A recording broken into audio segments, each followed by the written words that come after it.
They said it was too fat for spitting, so I took it back. Came with that boom back, preparing. Yo, what's up? It's your boy Dizzy Vibes here, back on Vibe Control, where we keep the culture talking and the facts balanced. Now this one here, this ain't about no beef or no gossip, man. This is about an artist that changed my whole outlook on life, man, who influenced my energy, my name, and the way I move. As you see from the title, I'm talking about Capital STEEZ, man. Now real talk, I wouldn't even be Dizzy Vibes without Capital STEEZ. The Z at the end of my name come from Capital STEEZ. Back in high school, I had a whole Capital STEEZ phase where I tried to dress like him, I tried to rap like him, I tried to tap into that mindset. Like Capital STEEZ wasn't just music for me, it was like therapy. It was really a time in my life that I was lost, and his music helped me find peace. I can honestly say Capital STEEZ music saved my life. And shout out to his sister Tamara. She been following me on IG since 2018, and that meant the world to me because I always respected how she carried her brother's legacy with love and strength. So before we start, rest in power to Capital STEEZ. Is nothing but love, nothing but homage from a fan who is forever grateful. Now let's celebrate one of the hidden voices of Brooklyn, Capital STEEZ. Let's talk about it. Capital STEEZ was born Courtney Evelyn DeMar DeWall Jr. on December 7, 1993 in Brooklyn, New York. He lost his father at 3 years old, and that pain followed him throughout life. By the 4th grade, he was already writing rhymes, forming little groups, and recording on anything he could find.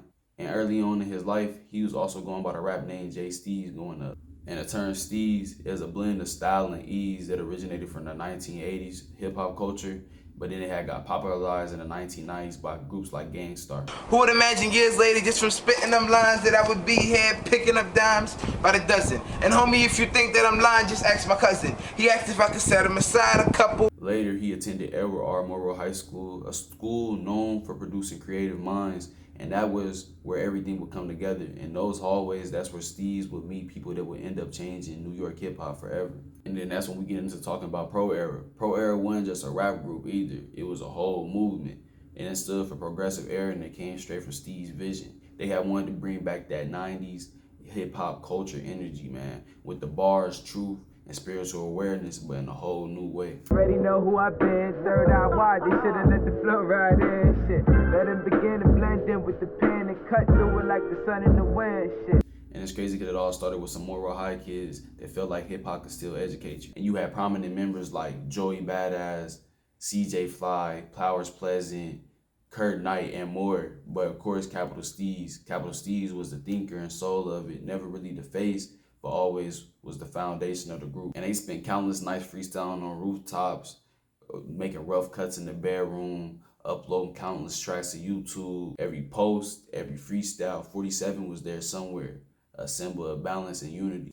And people that was around STEEZ said he had this calm aura around him that he could make chaos feel peaceful, and that he tried to make the group move with purpose and not ego, and to have them build something bigger than themselves. And that's why when he passed, it hit so hard. They ain't just lose a friend, they lost a brother and a mind that gave the movement meaning. In 2012, Joey Bada and Capital STEEZ would drop Survival Tactics, and it took over the internet. Two young MCs dropping revolutionary bars over dark production. It took over all the blogs and showed that real Brooklyn rap is still back. Shortly after, they would end up signing a cinematic music group with Johnny Snipes, but they would end up really not wanting the whole group and really wanting to have Joey as the face, because they said that he was like more marketable, and then they was just trying to push him to the forefront and everything. And then the whole group ain't have no problem with that, because they ended up was trying to sign Pro Era as Joey, and Pro Era pushing Capital STEEZ to the back, which he was the founder of Pro Era. So he did feel some type of way about it, but at the end of the day, it still gave them the push and gave them a name, because they still had the label push behind them so that they kept going. But the industry pressure and his spiritual journey was pulling them in two different directions. STEEZ was a deep thinker. He was into the universe, energy, and the idea of higher knowledge. He ended up finding a YouTube channel called Spirit Science that spoke on chakras, alchemy, and the idea of awakening your mind. And that's where the number 47 come from. The 4th chakra representing the heart, and the 7th representing the mind.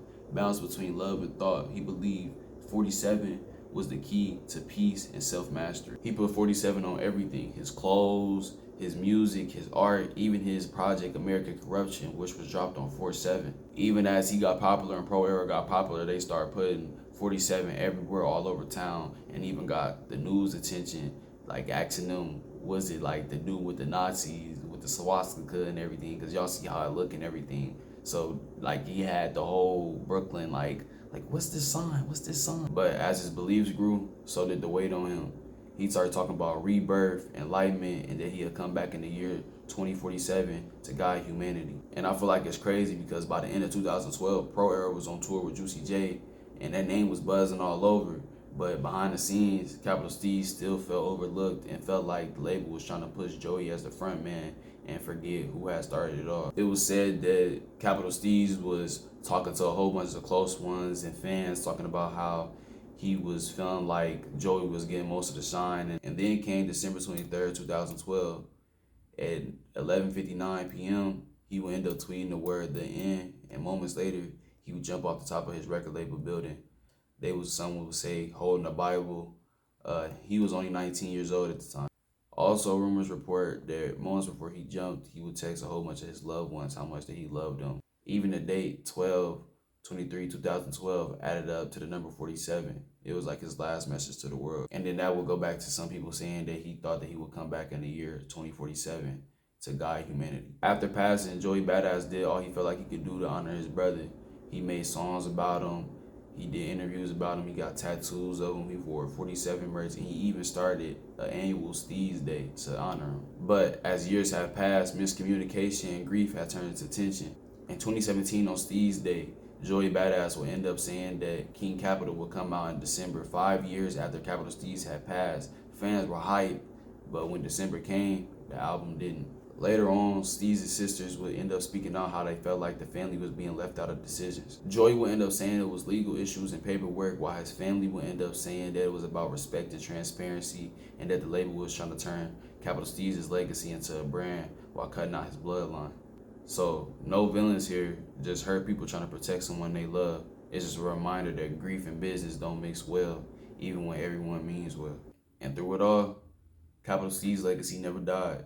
And it's kind of crazy that he even inspired artists like XXXTentacion, who had planned on performing at STEEZ Day before his own passing too. The show is gonna be crazy. This is my last. Well, actually, I'm gonna be doing STEEZ Day for Joey Bada and for Capital STEEZ because I love Capital STEEZ and I love the whole Pro Era movement. So on July 7th, I will be in New York for STEEZ Day.